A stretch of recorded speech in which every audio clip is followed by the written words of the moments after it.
माझी काही काळजी करू नकोस. ताईचं लग्न झालं ना मग तुझंच लग्न करून टाकू. तू असाच राहते. मी असाच राहू घेणार. अरे तुमच्यासाठी मी आव ना. मला हेच नाही समजला का तुझा. तू काही म्हणता तू ह्या वयात आला आणि तू लग्न नाही केला. अरे आई गेली गेले. अरे असे 6 लपेष्टा कमी कष्ट करू करू आपण कोणासाठी? तुमच्यासाठीच ना. बरं ठीक आहे. मग पाच बघू पहिलं बाईच्या लग्नाची तयारी तुमचा. खाऊन घेऊन आलास का नाही? कोणता खाणं ना का खाणं की ना काही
घरामध्ये कसं आनंद वातावरण. कारण आज माझ्या सुरेशचं लग्न होतंय. एका हाताचे 2 हात आज त्याचे करून द्यायचे आणि त्यालाही कुठंतरी जबाबदारीमध्ये अडकवायचं. अरे झालं ना, आता शिक्षण झालं, सर्व झालं. आता किती दिवस अशा वाढलेल्या मुलाला घरात ठेवायचं? नमस्कार.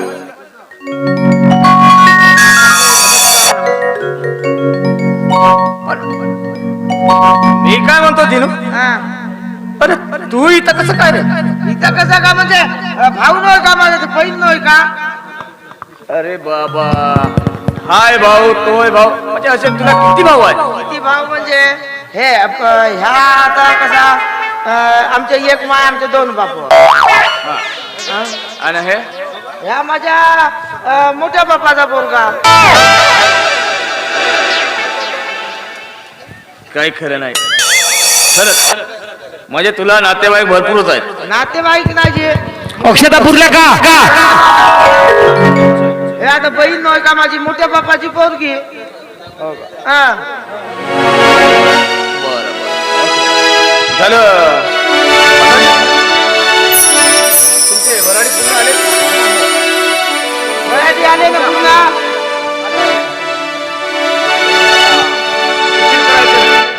एकदा लग्न उरकून जरा